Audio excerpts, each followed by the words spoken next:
Daddy ఆ, చిన్న మీ mummy biryani ఉండేదా? బిర్యానీ ఎక్కడిది బిర్యానీ ఒరిపువ్వు ఉండేది. ఉరి పువ్వనా?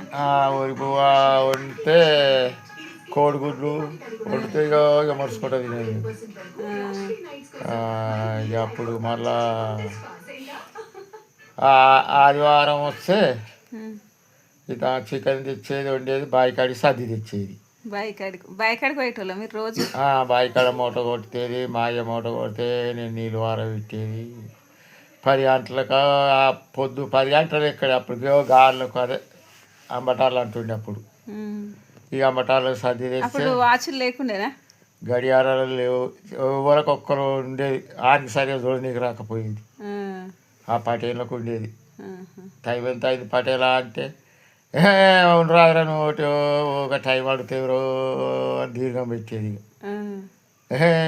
అడిగేది ఊకనన్ను అడిగితే కావా నిన్న మేము అనేది. మా తాత అడిగేది. ఇక అడిగేది మూట కొట్టేది, సర్ది రాగానే తినేది. అప్పుడు మన ఊరుకోడే రుచి ఉండేది పులుసు.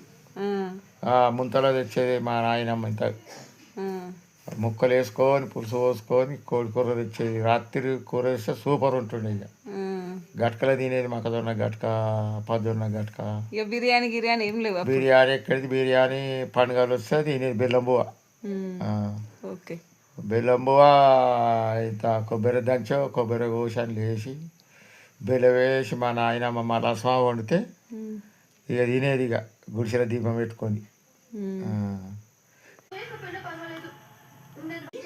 డాడీ చిన్న మీ మమ్మీ బిర్యానీ ఉండేదా? బిర్యానీ ఎక్కడిది బిర్యానీ ఒరిపువ్వు ఉండేది. ఉరి పువ్వనా? ఒరిపువ్వ వండితే కోడిగుడ్లు వండితే ఇక మర్చిపోతా తినేది. ఇక అప్పుడు మళ్ళా ఆదివారం వస్తే ఇక చికెన్ తెచ్చేది వండేది, బాయికాడి సర్ది తెచ్చేది. బాయికాడికి పోయేటోళ్ళ మీరు రోజు? బాయికాడ మూట కొట్టేది, మాయ మూట కొడితే నేను నీళ్ళు వారబెట్టేది. 10 గంటలకు పొద్దు 10 గంటలు ఎక్కడ అప్పుడు గాళ్ళకు అదే అంబటాలు అంటుండే అప్పుడు. ఈ అంబటాలు సర్ది తెస్తే వాచ్లు లేకుండేనా? గడియారాలు లేవు, ఎవరికి ఒక్కరు ఉండేది. ఆడికి సరిగా చూడనీకి రాకపోయేది. ఆ పటేళ్ళకు ఉండేది. టైం ఎంత అయింది పటేలా అంటే ఉండరాదురా నువ్వు ఒకటి ఒక టైం అడుగుతావురో అని దీర్ఘం పెట్టేది. అడిగేది ఊకనన్ను అడిగితే కావా నిన్న మేము అనేది. మా తాత అడిగేది.